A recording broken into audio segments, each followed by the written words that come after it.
안녕하세요. 역사 돋보기입니다. 우리나라는 1945년 해방되어 광복을 맞았죠. 그리고 대한민국 정부가 수립된 건 1948년입니다. 즉 한반도의 분단은 이 3년에 걸쳐 진행되었다는 건데 대체 이 3년 동안은 어떤 일들이 있었을까요? 미군이 들어와 미군정이 실시되긴 했지만 사실상 당시 한반도는 무정부 상태였습니다. 무정부 상태인 만큼 사회가 대단히 어수선했고 카오스 그 자체였는데 이 3년간의 미군정 시기는 얼마나 혼란스러웠는지 몇 가지 키워드로 설명드리겠습니다.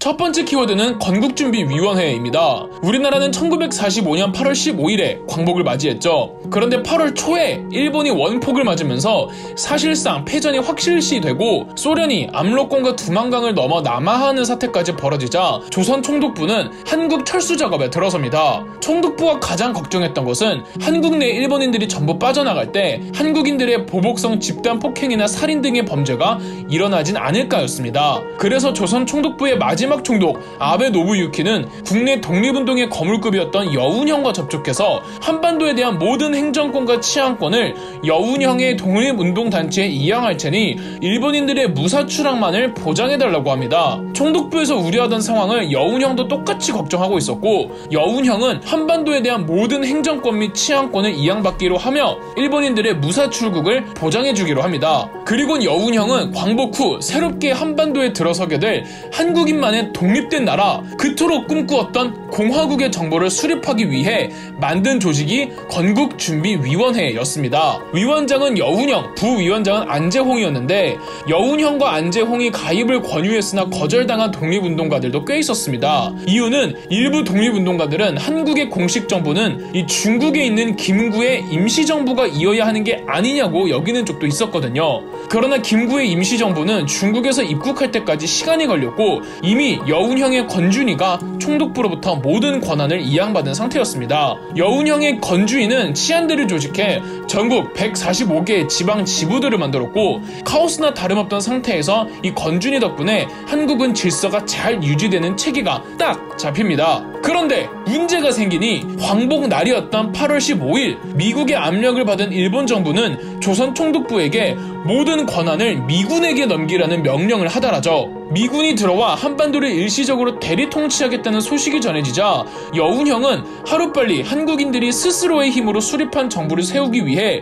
조선인민공화국을 선포하고 지방의 지부들은 인민위원회로 발전시킵니다. 9월 9일 미군이 인천항을 통해 상륙합니다. 그러곤 총독부로부터 모든 행정권을 이양받죠. 이러다 보니 38선 이남에는 조선인민공화국의 행정력과 미군의 행정력이 겹치는 사태가 벌어지는 겁니다. 미군은 포고문을 발표해 여운형의 조선인민공화국이든 중국에 있는 임시정부든 한국의 독립운동가들을 수립한 정부는 인정하지 않겠다고 선언하며 당분간은 미군의 행정이 유일한 행정기구라고 박아버렸죠. 조선의 독립은 한국인의 힘으로 성취된 게 아닌 연합국의 승리이기 때문에 법적으로도 아무 문제가 없다는 거였죠. 38선 이북은 이미 소련군이 장악한 상황, 결국 여운형의 조선인민공화국은 유야무야 유령정부가 된 채 소멸되어 버립니다.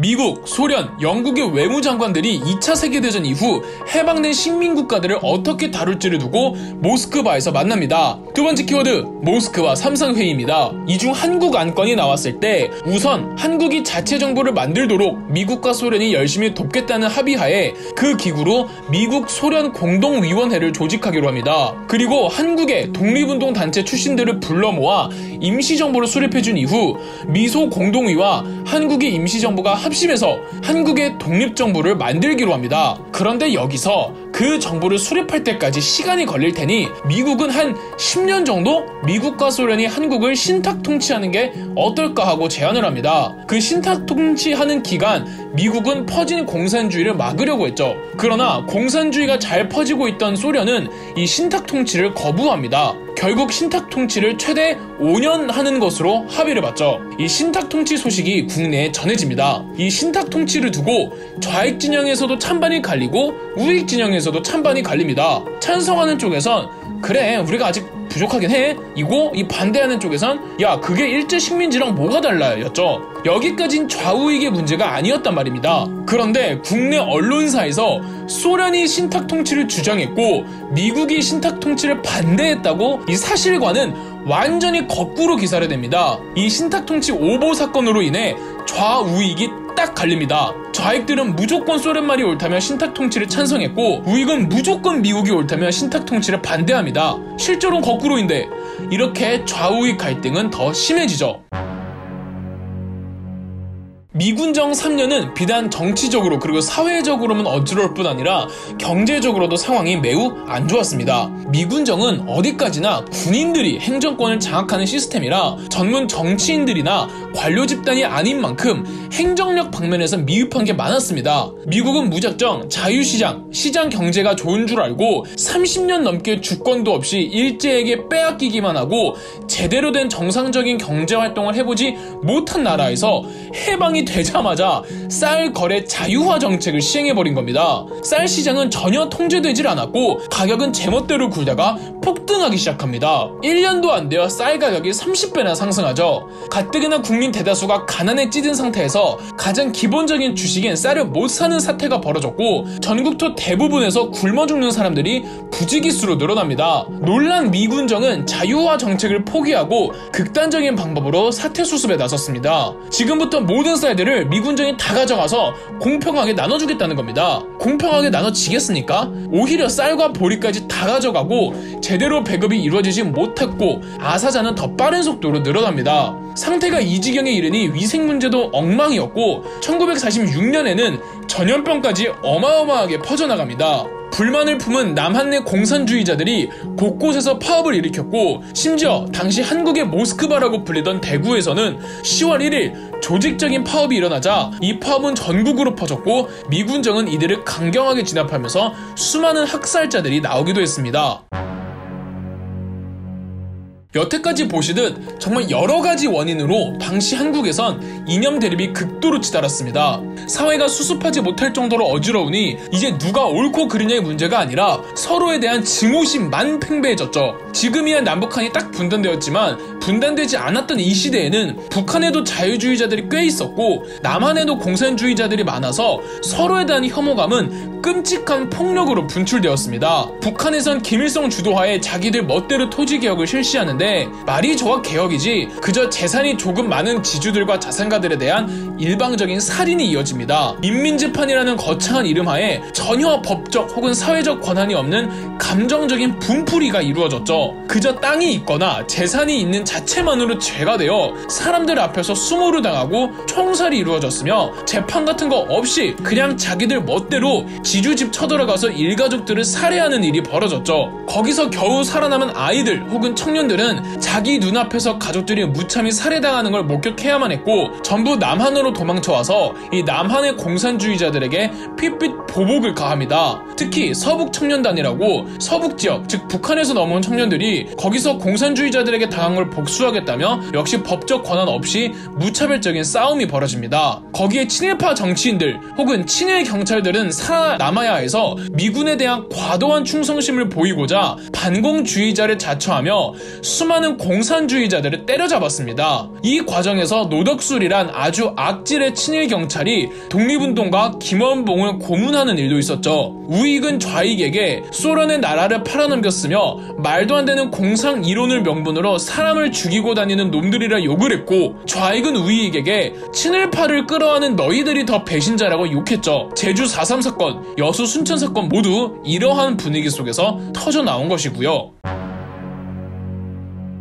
계속 이념이 이렇게 서로 극단으로 치달으니까 일부 중도 세력들이 사태의 심각성을 깨닫고 좌우 합작운동을 이어나가기로 합니다. 좌익 쪽 중도 세력에선 여운형이, 우익 쪽 중도 세력에선 김규식과 안재홍이 힘을 합쳐 국민 대통합을 목표로 나섰죠. 좌우 합작운동을 이어나간 데에는 이때부터 이미 남한과 북한이 따로따로 정부를 만들어야 하는 게 아니냐는 말들이 나오고 있었거든요. 그런데 좌우 합작운동이 일어나자 폭발적인 인기를 얻기도 합니다. 이미 여러 사람들이 좌우익의 극심한 대립에 피곤함을 느끼고 있었던 겁니다. 결정적으로 미군 또한 좌우 합작운동을 지지합니다. 이념 대립으로 인한 치안의 심각함을 미군도 어쩌질 못해서 골머리를 앓고 있었고, 무엇보다 모스크바 3상 회의의 결과가 거꾸로 전달됐단 말이죠. 신탁 통치를 누구보다 주장했던 미국이 한국 내에선 신탁 통치를 반대하고 한국의 자주성을 지켜주는 국가로 이미지가 퍼져서 대단히 곤란해 있는 입장에서 이 좌우 합작 운동을 지지했던 겁니다.